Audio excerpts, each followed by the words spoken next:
So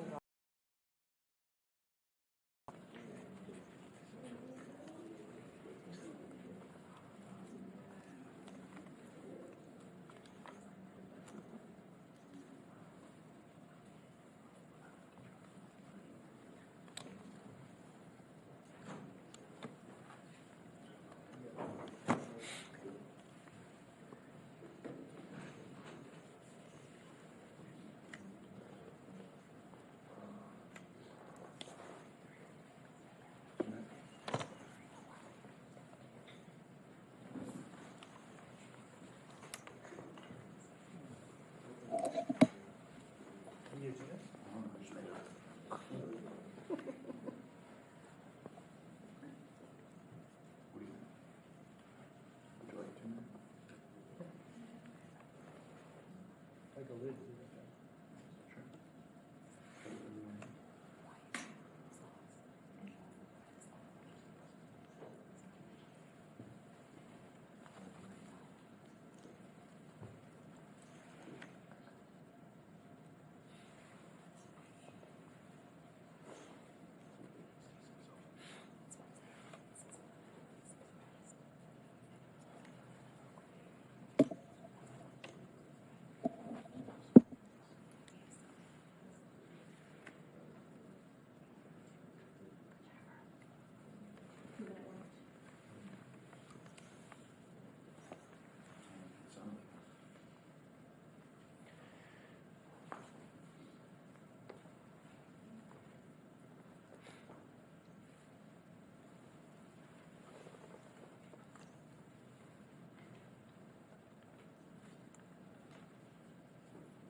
This is a big one if you're into environment.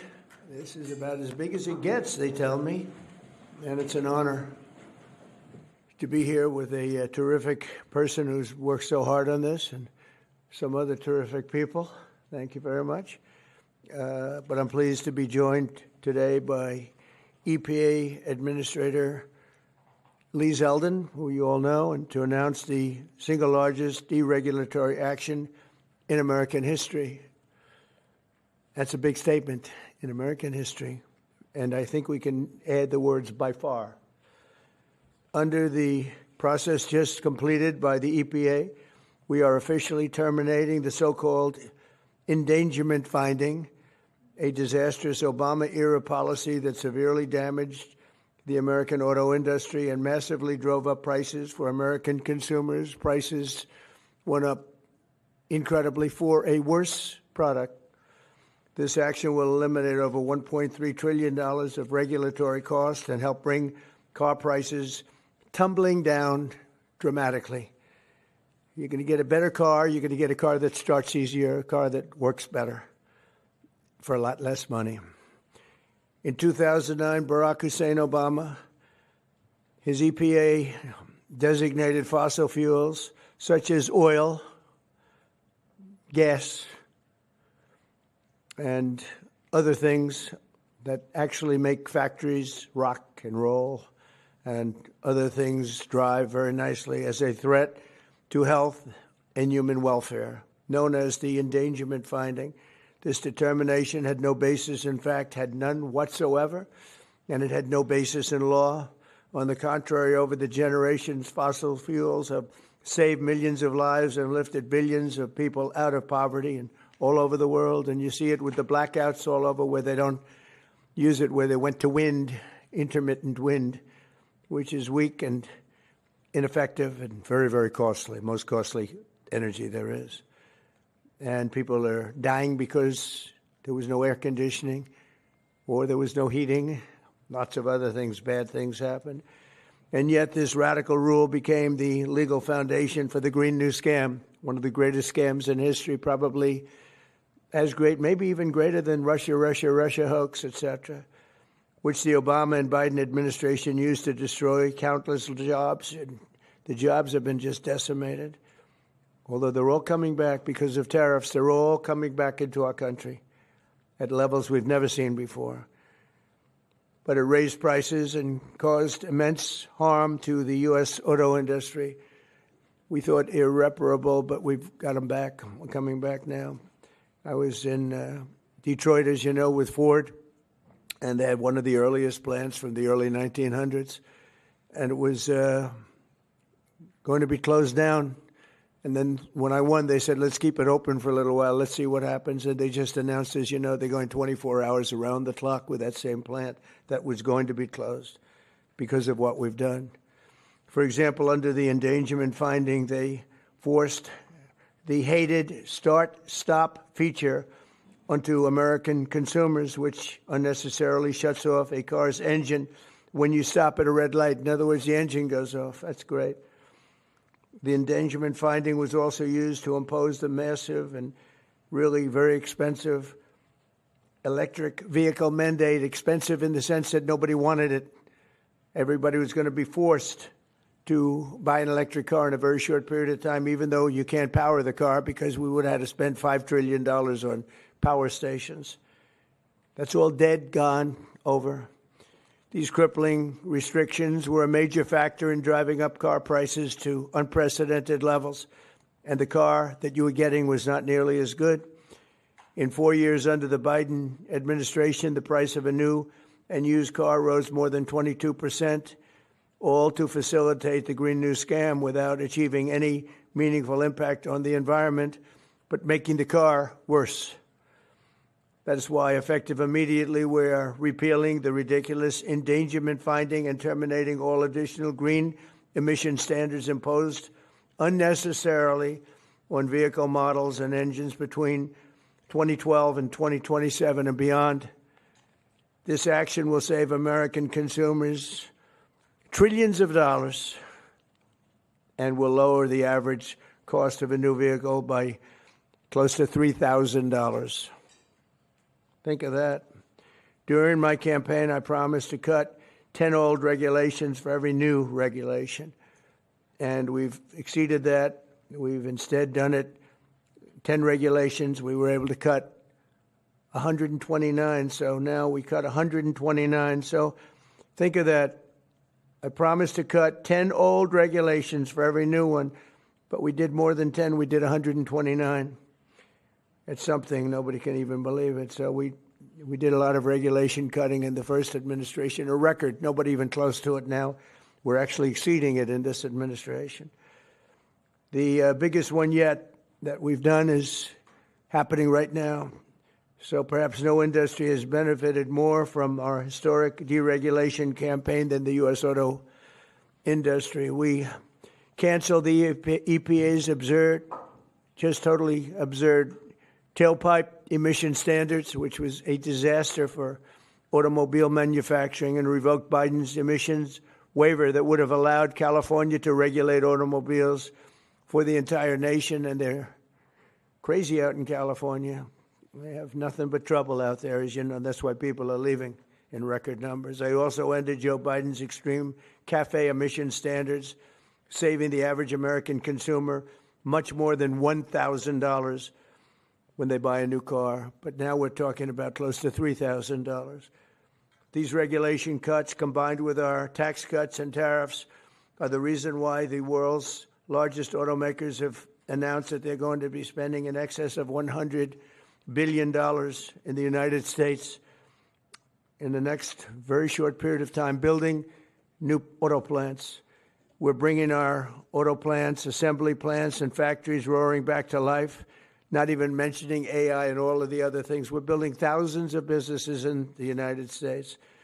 And if you remember, on my first day, they said if I could ever get the Dow up to 50,000 in my last year, in other words, in the fourth year, that it would be an unbelievable miracle. But don't worry about it, because it'll never happen, they said. And if I could get the S&P up to 7,000, they said in the fourth year, they said it will never happen. Let's not even talk about it. I have things. Let's not even waste our time talking about it. Well, at the very end of my first year, the Dow hit 50,000. Now it's over 50,000. And 3 days before that, the S&P hit 7,000. So we didn't have to wait till the end of the fourth year. We just waited till the end of the first year. We've never had a country in a position like this, and a lot of it's due to tariffs. And a lot of it's due to the fact that we had a great election, and a lot of good things have been done. One of the good things I did was put Lee Zeldin in charge of our environment. So I'm going to ask Lee to say a few words. Thank you very much. Thanks, Lee. Thank you, Mr. President. This is a big deal. Under President Trump's leadership today, the Trump EPA has finalized the single largest act of deregulation in the history of the United States of America. Referred to by some as the holy grail of federal regulatory overreach, the 2009 Obama EPA endangerment finding is now eliminated. This action will save American taxpayers over $1.3 trillion. What that means is lower prices, more choices, and an end of heavy-handed climate policies. With today's announcement, American families will save over $2,400 for a new vehicle. 16 years ago, an ideological crusade within the Obama administration set off the most costly regulatory power grab our country has ever experienced. The 2009 Obama EPA endangerment finding led to trillions of dollars in regulations that strangled entire sectors of the United States economy, including the American auto industry. It claimed new powers over the vehicles we drive, even though the best reading of the Clean Air Act clearly states otherwise.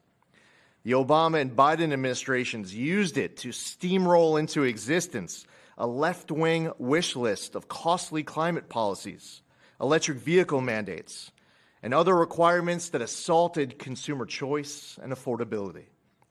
And who paid the biggest price? Hardworking families, small businesses, millions of Americans who just want a reliable, affordable car to get to work, take their kids to school, or go to church on Sunday. The endangerment finding and the regulations that were based on it didn't just regulate emissions. It regulated and targeted the American dream. And now the endangerment finding is hereby eliminated, as well as all greenhouse gas emission standards that followed. The red tape has been cut. Manufacturers will no longer be burdened by measuring, compiling, or reporting greenhouse gas emissions for vehicles and engines. And the forced transition to electric vehicles is eliminated. No longer will automakers be pressured to shift their fleets towards electric vehicles, vehicles that are still sitting unsold on dealer lots all across America.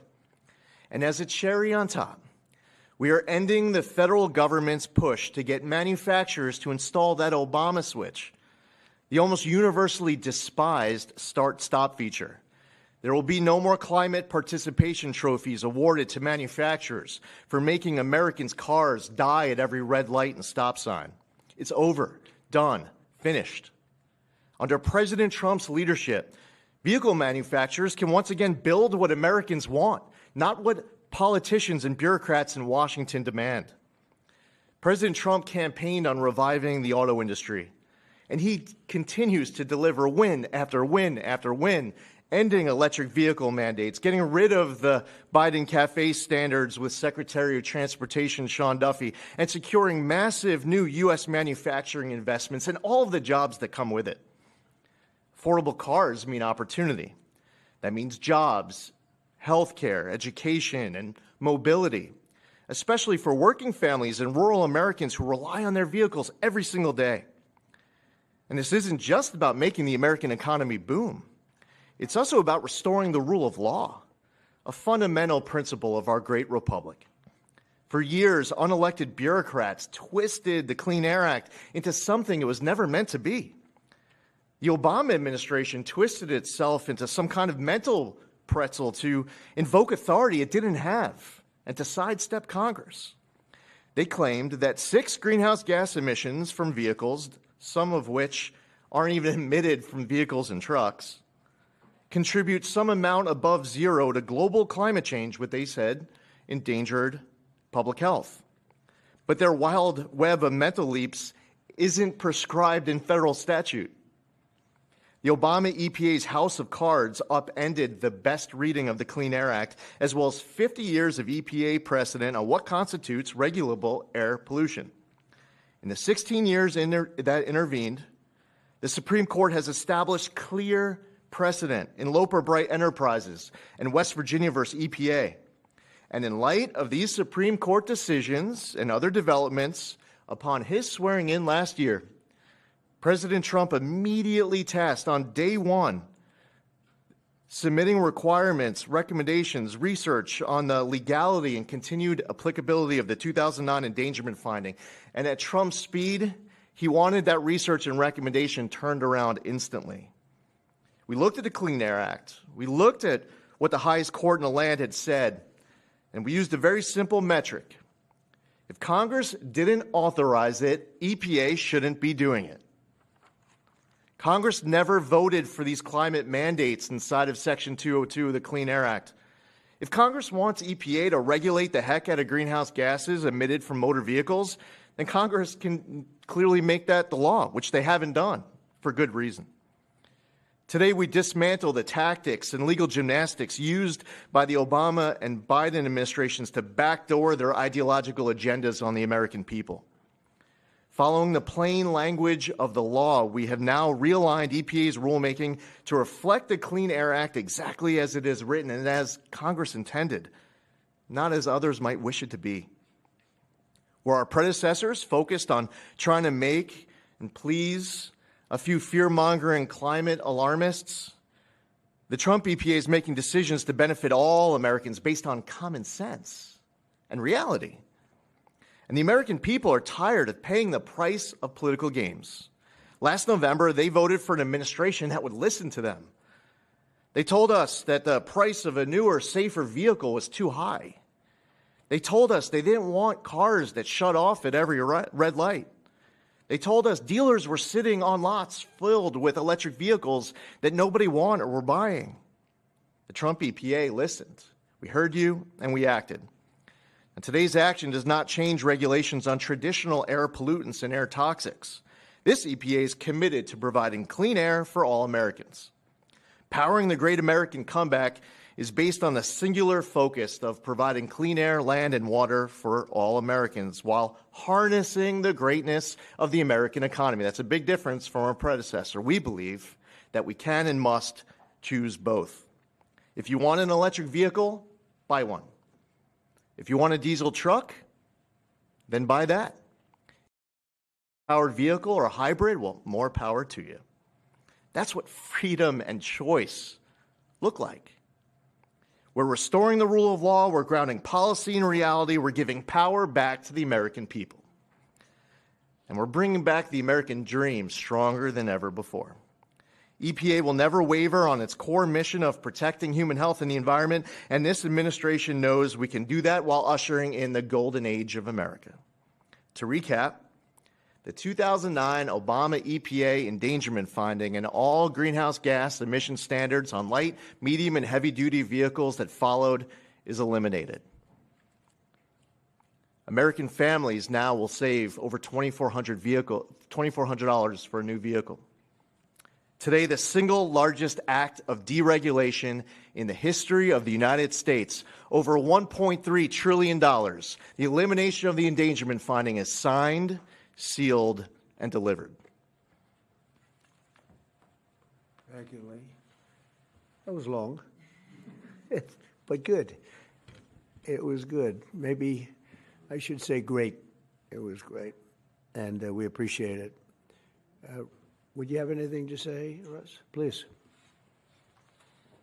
Thank you, Mr. President. Literally no other president would have done this to get at the foundations of the Green New Deal, so tremendously excited that we are where we are today.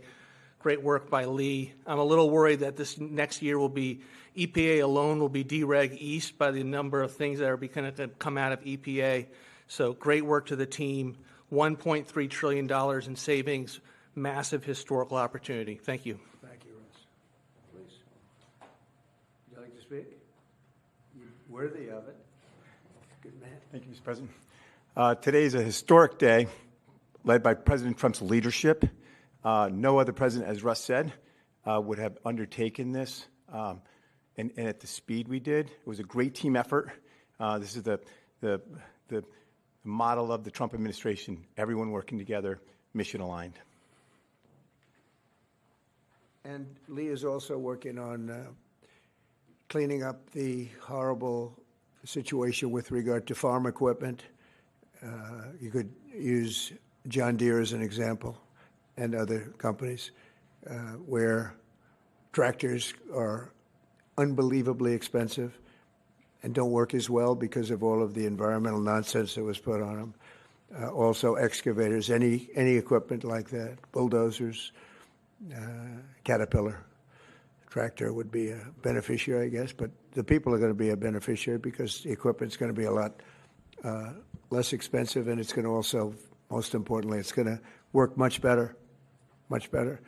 So we're working on that immediately as we speak. We'll probably make it so that any of that equipment built in the United States will not have to go through this. If it's built outside, I think we'll probably leave the standard the same. If people are going to send us equipment, let them have that standard for whatever it's worth, which is not much. And I think that's a very big announcement, too, and we're going to see if we can get that done very quickly so that all of that equipment that we have made, including lawnmowers, et cetera, you won't have to go to the finest schools in the world in order to figure out how to operate it. Okay? So any questions, please? President Trump, thank you for this. And after this much-supported move to roll back the former EPA's endangerment finding, what additional steps do you plan on taking to scale back what many are calling climate industry scams? Specifically, and Secretary Zeldin knows about these wind turbines they're trying to bring to New York. Judges allowing them to be rebuilt right near your hometown in Jamaica, Queens. They're being called a national security threat for air traffic coming into the airport. What could you do to make sure these things don't Well, we're destroy trying to the make sure it environment? doesn't happen, and basically stopped all windmills in this country. It's the most expensive energy you can get. They're all made in China, a little bit in Germany, but mostly in China. And we're putting them all over our fields and ruining the fields and killing the birds and all of this. And the environmentalists say they like them, but they really are a tremendous eyesore. They've ruined. Europe has gone, as you know, Europe isn't even recognizable anymore between immigration and because of, environmental things like the windmills, which are taking over. The people hate them. The energy is by far the most expensive. And we're fighting very hard to make sure that they don't get built. I hope we don't have one built during my administration. We inherited some contracts where they've gone down the line a little bit. We're trying to terminate them for a lot of different reasons. One of the reasons, as you had mentioned, it's endangerment for the military. It's also endangerment for airliners. So we're trying to take care of those situations now. They should have never been allowed in the first place. Yeah, please.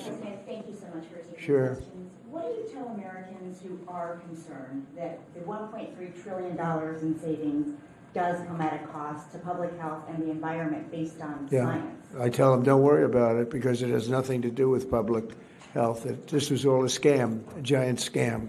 This was a ripoff of the country by Obama and Biden. And let's say Obama started it and got it rolling. And a terrible ripoff. They'll have more money to spend for health care, if you look at it. Now they can go out and spend it on something that's meaningful. And nobody's doing more for health care than the Republican Party. And that starts with the fact that prescription drugs are going to be coming down at numbers that nobody's ever seen before. They're falling. We were paying the highest prices in the world by far, sometimes by 10 times more than other countries. Now we're going to be paying whatever the lowest price is anywhere in the world. We're going to be paying that. It's called favored nations, most favored nations. And I think it's the biggest thing to happen in this world, the world of medicine, prescription drugs, ever. There's never been anything like it. If like in my third year, first term, I actually got prices down 1/4 or 1/8%. And I was so proud of myself because they were like that for years and years. And since under Biden, they went up very, very substantially. And now they're coming down by, depending on, you could say 500, 600, 700%, depending on the way you want to, or you could say 80%. It doesn't matter. They're coming down by numbers that nobody ever thought possible. I got it all done, and I got it all approved, and all of the countries all over the world are going to pay more. They've agreed to pay more because of tariffs. I said, if you don't do it, we're going to have to tariff you, and they've all agreed to do it. Otherwise, they would have never done it. That was why no president has ever been able to get it done. Please. Yeah, Mr. President, you took more than 600 deregulatory actions in your first year here. Coming from the business world, you know how unnecessary red tape can hinder business expansion, investment expansion. Given the magnitude of this announcement here today and the deregulatory action you took in your first year, how much economic growth can we expect to see as your term progresses? It's a great question. I think that it'll be enormous. Who knows really what the number is, but I can tell you in terms of economic growth, we have $18 trillion being invested in this country right now, the most ever of any country by far, not even close. Think of it, no matter where, not just here. $18 trillion is coming in, and that money is being spent right now as we speak in new plants and equipments. And you may have heard Lee mention, I mentioned also, that over $100 billion is going to be spent in this very short period of time just by foreign auto companies on building auto plants in the United States. The greatest thing that ever happened to the United Auto Workers. The head man was not been nice to me, but now I understand he's saying this is the greatest auto president in history. But the auto workers gave me their vote, and they knew what I was doing, and they know what needed to be done. The tariffs saved them, but this is now taken it to a level that I think, Lee, that nobody ever thought even possible. They thought this was, nobody would have the courage to do it. We have to have the courage to do it because we're making America great again. This is a big factor in making our country great. If you look at some of these cars, they didn't even work. They had computers all over the place trying to save a half an ounce of fuel. We have fuel for the next 500 to 1,000 years under our feet, and they're trying like hell to save a half an ounce of fuel. The whole thing is just crazy. Please, go ahead, please. Mr. President, is climate cooperation with China no longer in America's interest? And could you please confirm that you're going to visit China the first week of April? Yeah, I'll be What would you visiting like to President Xi in April. Look forward to it. He's coming here later in the year, and I look very much forward to it. No, our relationship with China is very good right now, and this is, not relevant too much having to do with China, what we're announcing today. But no, my relationship with President Xi is very good. Yes. Mr. President, following your meeting with Prime Minister Netanyahu yesterday, has your thinking changed at all as it relates to these negotiations with Iran we have or to the make a deal. timeline with Iran? We have to make a deal, otherwise it's going to be very traumatic. Very traumatic. I don't want that to happen, but we have to make a deal. They should have made a deal the first time, and they got Midnight Hammer instead. And this will be very traumatic for Iran if they don't make a deal. Look, if they don't make a deal, then it'll be a different story. But we had a very good meeting yesterday with Bibi Netanyahu, and he understands. But it's ultimately up to me. If the deal isn't a very fair deal and a very good deal with Iran, then it's going to be, I think, a very difficult time for them in the back. I guess over the next month, something like that. Yeah, it should happen quickly. They should agree very quickly. Yeah. Mr. President, we might be heading into a partial government shutdown. When was the last time you spoke with Chuck Schumer, and do you still feel Democrats are negotiating in good faith? Well, a week ago I spoke, but, we have to protect our law enforcement. Actually, the Supreme Court gave a ruling, or one of the courts gave a very big ruling on masks, that you have the right to use them, for personal protection if you want. So I don't know how that interjects. They want our law enforcement to be totally vulnerable and put them in a lot of danger. They have some things that are really very, very hard to approve, frankly. As you know, it's only pretend. We had various of the other bills. That's all done, but we're left with this one. We have to protect our law enforcement. Very important. Please. Why does Prime Minister Netanyahu want you to stop negotiating with Iran? He is, you're saying stop entertaining, stop talking to them? Didn't say that. We didn't discuss that. I'll talk to them as long as I like, and we'll see if we can get a deal with them. And if we can't, we'll have to go to phase two. Phase two will be very tough for them. I'm not looking for that. Mr. President, there are currently 0 Israeli hostages left in Gaza because of you. Thank you for that. And now that the war is ending in Gaza and Israel, I wanted to ask, do you believe Bibi bears any responsibility for the security failures that we saw on October 7th? Well, October 7th was a rough time, and I guess everybody's responsible, which you to look. But it was a terrible attack. It was a sneak attack. It was as violent as unfortunately, I've seen some of the results at levels that probably even you, good reporter, but probably you haven't seen. It was a horrible thing that took place. People were surprised. It was a surprise attack. Nobody saw that coming. He didn't see it coming. Nobody else would have seen it coming if they were in his position, I don't believe. But I can tell you he's been a very good wartime prime minister. He's been very strong. We've worked with him very well. We had tremendous success with Iran and everything else we've done. And he really has been. He's been, extraordinary as far as a wartime prime minister. Not easy. And, you have a president that refuses to give him a pardon. I think that man should be ashamed of himself. A pardon over this trial that's going on. The president of Israel, the primary power he's got is the power to give pardons. And he's not, he said he's given it 5 different times, but he doesn't want to do it because I guess he loses his power. I think the people of Israel should really shame him. He's disgraceful for not giving it. He should give it.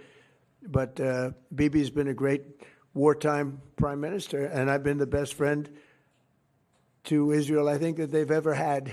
A lot of people say beyond presidents that they've ever had, and we will continue to be. Yes, ma'am. Mr. President, voter ID polls very well nationally. Even the majority of Democrat voters want it. Right. So why do you think Senate Democrats are resisting the SAVE Act? And what is your strategy and realistic pathway to getting the SAVE Act passed to ensure free and fair elections for the next generation? It's such a great question. I appreciate it, actually, because it's called the Save America Act. We've changed the name. It's the Save America Act, and the Democrats are against it. I heard one of them saying, we will stop the Save America Act. No, we're trying to save America. And it has to do with largely voting. And basically, it's got 3 very simple points. It's got voter ID, photo ID, but voter ID with a photo, right? It's got the confirmation of U.S. citizenship. You have to be a citizen. So you have a vote, you have an ID. That's about a 99% one, and I think 90% with Democrats. Then you have confirmation U.S. citizenship. That's about a 99% one with Republicans, about 86% with Democrats, except Democrat politicians because they cheat on elections. And then you have no mail-in ballots. And there would be no mail-in ballots, very important. You know, we're the only country in the world that does a system like we do. We're the only country in the world that has mail-in ballots. The way we do this is unbelievable. It guarantees cheating. So it's no mail-in ballots with the exception of disability, illness, military, or if you're traveling, you can get an exemption. You know, if you happen to be out of the country for a good reason, you can have an exemption. So with exceptions, it's no mail-in ballots, and that will assure the security of our crooked elections. We have crooked elections, yeah. Mr. President, have you fired or disciplined that staffer who posted the video from your account that included the Obamas? No, I haven't. That was a video on, as you know, voter fraud, and fairly long video, and they had a little piece and had to do with the Lion King. It's been very well it's been shown all over the place long before that was posted, but that was a very strong, and I'm sure you saw it, a very strong piece on voter fraud, and the piece that you're talking about was all over the place many times, I believe for years. Yeah, please. Mr. President, were you aware that Secretary of Commerce visited Epstein's Island, and do you continue to have? No, I wasn't aware of it. No, I didn't. I actually haven't spoken to him about it. I wasn't, but from what I hear, he was there with his wife and children. And I guess in some cases, some people were. I wasn't. I was never there. Somebody will someday say that. I was never there. Yeah, please. This announcement that you made today, Mr. President, comes on the heels of a January jobs report that smashed industry expectations. Smashed all records. And a big feature of that was you reprivatizing the economy, an economy that was bloated with federal employment under the previous president. What's your message to Americans following this jobs report that smashed industry expectations? Is this just a sign that the best is yet to come? Thank you. The jobs report's amazing in certain ways because we have tremendously fewer federal employees, way down. And now I could have left them and added to what we did, and we would have had almost 100% employment. I could have gotten a great kick out of the fact that we're 100% employed, but we got rid of tremendous numbers of federal workers, and they hated me for it. Now they love me because most of them have gotten jobs in the private sector for 2 and 3 times more money than they were being paid by the federal government. We had some jobs where you had 10 workers for one job, 10 workers for a job that one person should be doing. And we've gotten rid of a lot of those jobs. And by getting rid of them, these people became available to work in the private sector. And as you know, the numbers are incredible. So the job numbers are incredible. The financial numbers are beyond belief. Again, they thought it couldn't be done in 4 years, and I did it in 1 year. And the numbers you're going to see is these I don't know if you notice also construction numbers, the jobs for construction workers. You know why? Because they're building plants all over the United States. That's why. And when these plants open in a year from now, some sooner, some a little bit later, but when these auto plants, AI plants, and thousands of other types of plants, when they open over the next period of a year, year and a half, you're going to see numbers like we've never seen before in this country. Thank you very much, everybody. Thank you. Thank you. Thank you, Mr. President.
specifically had a personal, powerful interaction with impacted survivors, and that had a major impact on me.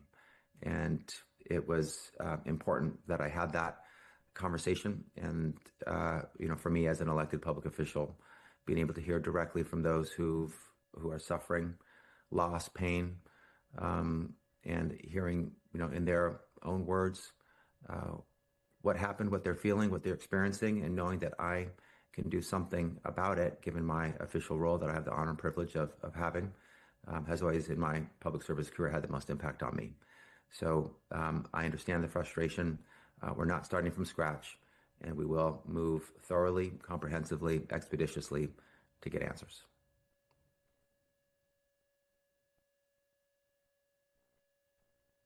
Thank you. Next question comes from Laura. You are now unmuted. Hi, Attorney General Bonta, Laura Fitzgerald with CAP Radio. Thank you very much for taking the time.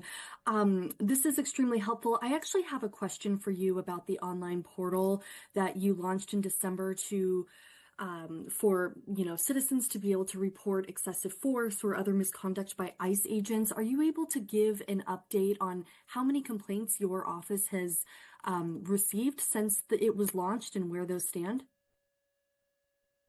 Thank you for the question. And I realize there was a second part of the prior question I just want to touch on about the impact that the timing of our investigation will have on our investigation. I think that it won't have an impact. I think, with the fire just over a year ago, with the work that we've already done, with information, evidence that's already been preserved as continues to be available, we'll be able to do the full, thorough, comprehensive investigation that's necessary here. So my apologies for not answering that in my prior response.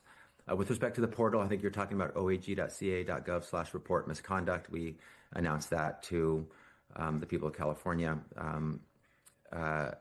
As you mentioned a few weeks back, our hope and intent was to get input and participation from members of our broad, robust California community should they see conduct by federal officials, agents, that they might believe is unlawful, and whether it be National Guards people or members of the Marines, potentially violating the Posse Comitatus Act by engaging in civilian law enforcement, which is against the law, or potentially federal immigration enforcement agents who are engaged in activities that violate the civil rights.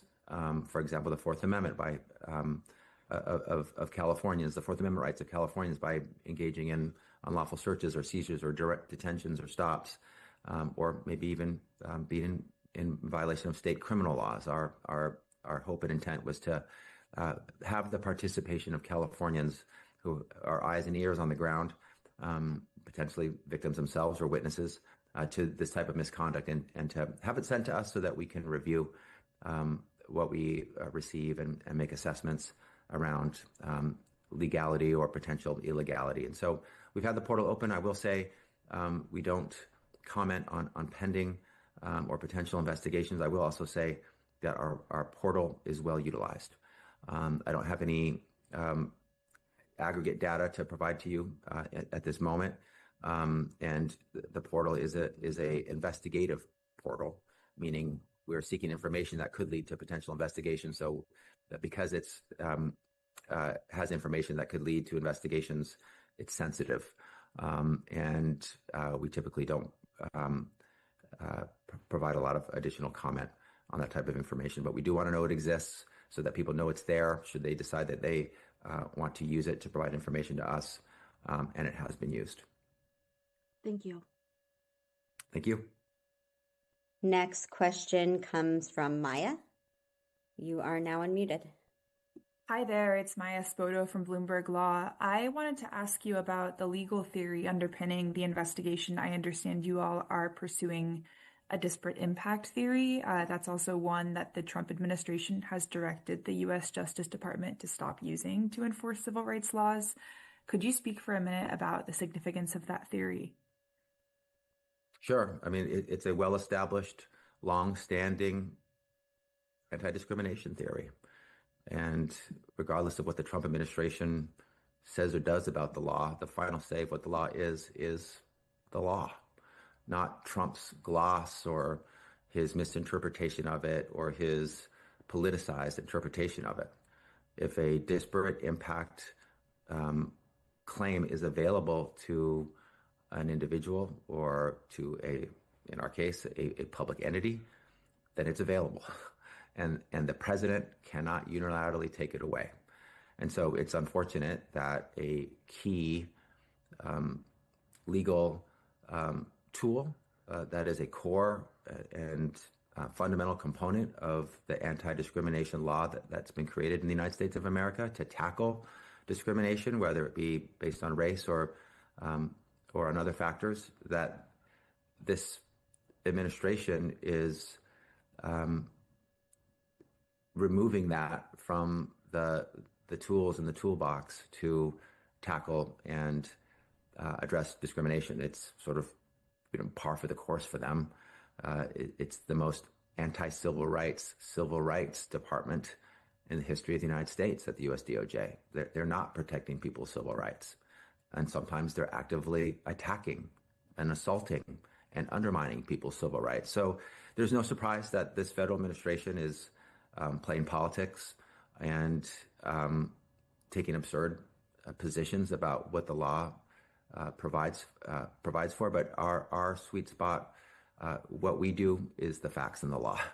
The law states that disparate impact theories are available under certain circumstances. And when they are a perfectly appropriate tool to be pursued given the law and when the facts present themselves. So disparate impact is to be understood in comparison to intentional discrimination. So when there's a specific intent to discriminate in someone's head, that's one way you can prove discrimination. Another way to prove discrimination is when there is a disparate impact on a community based on a certain factor that is protected under the law, race being one of them, age being another, disability being another. And those are the three areas that we're looking at here. So I'm well aware of the position of the federal government on the issue of disparate impact claims. We are well aware of what the law provides for under state law. This is a state law claim, a state law-based investigation based on state law being brought by a state law enforcement agency. So whatever Trump's position is on disparate impact does not impact our investigation here. Thank you. Next question comes from Jill. You are now unmuted. Hi, Attorney General Bonta. Thanks so much. I am wondering if you can talk a little bit about this investigation in the context of wildfires more generally. Has your office, to your knowledge, ever, sort of undertaken a similar civil rights investigation into the response to any other of the major wildfires in the state? And then relatedly, and I know you can't talk about the process for the investigation, but can you talk at all about possible outcomes of the investigation? Are we thinking, is it possible that there could be criminal charges? Is it possible that there could be civil penalties? I know that there's a pretty broad universe of outcomes, but hoping you can talk a little bit about that. Sure. Broadly speaking, we are in a very new world where we are seeing wildfires and incidents of fire that we've never seen before, where each one seems to be unprecedented. And the next one, all data and evidence suggest, and weren't true, but we have to look at the data and the evidence shows that the next one will be unprecedented. And so when you have unprecedented challenges, natural disasters, wildfires, you need to respond in unprecedented ways. The way things have always been done won't necessarily be the appropriate response. We need to be flexible. We need to be nimble. We need to rise to the occasion, meet the moment as it changes. And so, face the problem to fix the problem. And so we're seeing things we've never seen before. And that, and I want to say that there's a number of different reviews, reports, investigations, some of which are pending here in California with respect to the Altadena fire, also the Palisades fire at the county level, at the state level. We've seen some final reports. We're awaiting other reports. I think those are all for the good, to look, to review, to evaluate, to assess, to recommend action, prospective action going forward so that we can be better tomorrow than we are today and improve in our responses. And, as is always the goal, to be quick, to be safe, to protect health, to protect property, to protect, of course, lives, most importantly. So all that's to say we're in an unprecedented world, and we have to acknowledge that, we have to face it, and we have to respond to it. And this is, to my knowledge, the first of its kind investigation with respect to a fire response and civil rights laws as it applies to that response here in California. I have not been involved in one as AG, and I'm not aware of one prior to me in the California Department of Justice. And frankly, not sure how many there have been around the country. But the laws apply to multiple sets of facts, and the laws apply here to this set of facts. And that's why we're looking to see, to do a full vetting, uncovering, surfacing of all the relevant facts and material facts here, and see how these anti-discrimination laws apply. And of course, as I mentioned, we're not just doing it because we thought it was an interesting thing to do. There are some disturbing facts that we know about that suggest, and more than suggest, indicate that such an investigation is an appropriate thing to be doing to look further. But I do want to say that we're seeing a lot of things we've never seen before. And when it comes to wildfires, each one seems to be unprecedented in its own ways. And so responses like this investigation may also be unprecedented, and that would be completely appropriate. Next question comes from Denise. Reminder just to state your publication. Denise, you are now unmuted. Hi, Denise Poon, Fox News. Hi. Hello, Attorney General Bonta. Last week, you announced 7 arrests for hospice fraud. Given the growing concerns about fraudulent billing practices within California's hospice care industry, what specific steps is the California Department of Health and your office taking to identify, investigate, and curb waste and abuse and fraud in hospice billing? And additionally, how are you coordinating with state and federal agencies to ensure that vulnerable patients receive legitimate care and that taxpayer funds are properly protected? Thanks for your question. We have long, at the California DOJ, tackled fraud. I provided a set of key facts in this regard at a press conference last week, I believe it was, maybe the week before, talking about the billions of dollars in fraud that we have protected, and based on our investigations, based on our diligence, based on the safeguards that we have in place, and the pursuit of transparency and accountability that we've been involved in for years.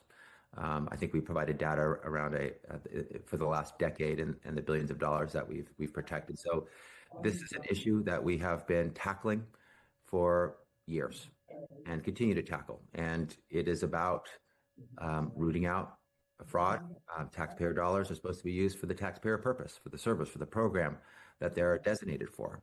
And unfortunately, there are bad actors who try to improperly enjoy ill-gotten gains where they see billions of dollars flow, like in the very large state of California, where we have robust government services and provide them provide those services to people in need, people who are hungry, people who are unhoused, people who are sick. And so we focus on the bad actors, try to successfully identify who they are, holding them accountable, and protecting those dollars. And we've done that for years in many different spaces and places, corporate fraud, healthcare fraud more broadly, and yes, including hospice fraud. And I did a press conference on specifically all of the important work we've been doing on hospice fraud. One of the important approaches that law enforcement entities and agencies like mine need to pursue is identifying trends and spikes and in different unlawful conduct. And hospice fraud, unfortunately, has been one. And we have taken multiple actions in partnership with the federal government. I might add at times, we have a whole team that teams up with the federal government, works together to root out fraud broadly in the healthcare system when it comes to improper, fraudulent taking of Medicaid and Medicare dollars. And we've focused on hospice care very recently because that's been a trend in fraud that we've seen. And we made an announcement last week. We've made multiple announcements in the weeks, months, and years prior to that around fraud that we've tackled in the hospice space. And I don't think we're done making announcements with respect to the fraud that we're tackling. But the point is, we tackle fraud. We've done it for years. It's part of our bread and butter. We do it well. We've saved billions of dollars. We've saved it broadly in the healthcare space, more broadly than that in other spaces as well, including corporate fraud more generally. And very specifically, we have tackled for years successfully hospice fraud and will continue. Thank you. Next question comes from Jacob. You are now unmuted. Hi, this is Jacob with Scripps News. Thank you, as always, for taking the time to speak with us about this. One question following up on an earlier question about this announcement, and then another on News of Day, if I can. Just given the Trump administration's public disapproval of or lack of interest in disparate impact investigations, I'm wondering if you've been in touch at all with federal counterparts about this investigation, and if you're at all concerned about the administration trying to stymie this investigation in any way. And then on News of Day, as I'm sure you know, just a few minutes ago, the president and EPA administrator announced the rollback of the endangerment finding that undergirds most regulations of greenhouse gases. I know the state had submitted comments to the proposed rule. Just wondering now that this has taken effect, your reaction, and if the state might pursue a legal challenge to this move. Thanks. Sure. So let me answer the first question first about the federal government's position on disparate impact discrimination and whether we are concerned that they might interfere with our investigation. This is a state investigation brought by a state law enforcement agency on issues within our state. It's fully within our jurisdiction, very clearly in an area that we've worked on for years, which is civil rights enforcement. This is what we do. We've done it time and time again in different environments, applied to different places and spaces, and it's fully appropriate for us to do this here under these circumstances. I don't know what the federal government will do. They have done things. They do shocking things that are not surprising. That's kind of their brand. They do unlawful things, like the 57 unlawful things that they've done and that we brought lawsuits on in just over the last year. So might they try to interfere here? Wouldn't put it past them, but don't know. Not their lane. Wouldn't be appropriate. They have no right to interfere. This is our space. This is our lane. This is what we do. We're moving under state laws on a theory completely available under state law as as the top cop, the chief law enforcement officer for this state on an issue within our state. Period. Full stop. So, but again, don't know what they'll do. Up to them. But they have no right to interfere here. With respect to the endangerment finding, that is also on brand for this federal administration, unfortunately, to be anti-facts, anti-science, anti-health, anti-future of our planet, anti-appropriate climate action, given the facts right in front of your face. It is a put your head in the sand, give away to the fossil fuel industry while vulnerable communities suffer, while health suffers, and while the environment suffers. And so, this is not unexpected. This is what they do. While the federal administration attempts to undo environmental protections that are very clearly backed by science, California is going to do what we do. We will be a bright light and a fact-based, aggressive actor when it comes to tackling climate change. It is a issue that requires a response that is equivalent in scope, scale, and speed to meet the moment. And California, respectfully, has led this nation and the world and will continue, despite what this federal government it does that is backwards and anti-fact and anti-science. And actually, we will lean in more heavily, given the absence of appropriate leadership at the federal level. So we will challenge illegal actions in court, continue fighting to defend public health, uphold environmental justice, and protect our future generations. And we are always prepared to take action and not shy to take action when California is hurt and the law and the facts determine that an illegal action was taken by the federal government. We will hold the federal government accountable in those circumstances. And we have nothing to announce today, but we are eager to act as appropriate here as well.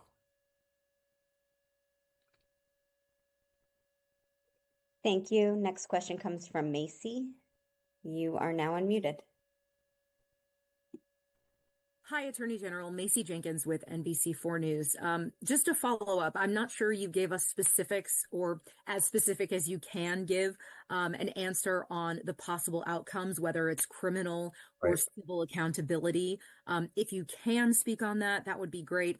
And then my other question is, what is your recommendation to Altadena residents, for instance, the ones with Altadena for Accountability, who have been saying for months, hey, we need some kind of investigation? What's your recommendation for those people who want to contribute to the investigation? Will you be holding any public meetings, or will there be a hotline for them to reach out to you to say, hey, I want to tell you my story, or come investigate this piece? So first off, let me answer the second question first, then I'll answer the first question second. But thank you for repeating that question. I did miss that before. It was unintentional, and I apologize, and I'll answer it here. Altadenans for Accountability. That's what I was talking about when I was sharing that. I'm grateful to surviving families and loved ones who have come forward, who've raised their voices, who, in the middle of pain, have found the courage and the strength and the resilience to speak up and speak out, share their stories, as painful as they are, and seek answers to their questions. They deserve answers to their questions. And so I've been in touch with them. I've met with them. I've met with them in person. I've heard their stories. They're painful. They're powerful. They're compelling. And that is in large part why we are here today.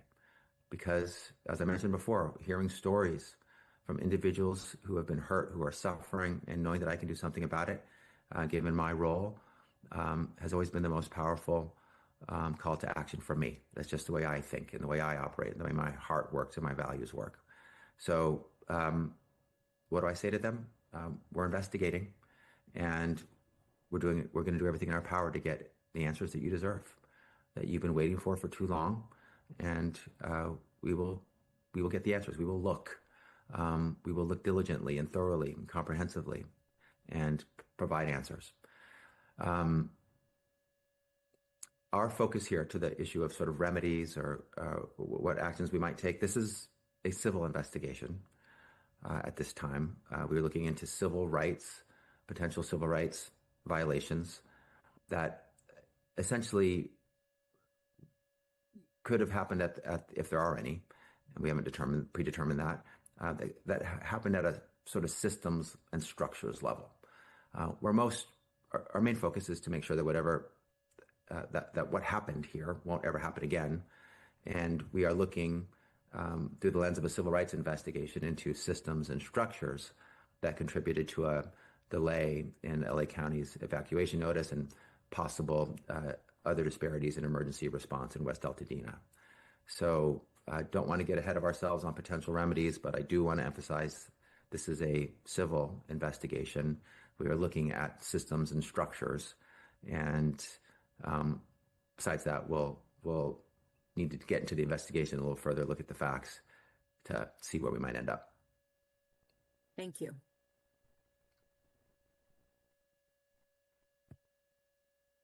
Next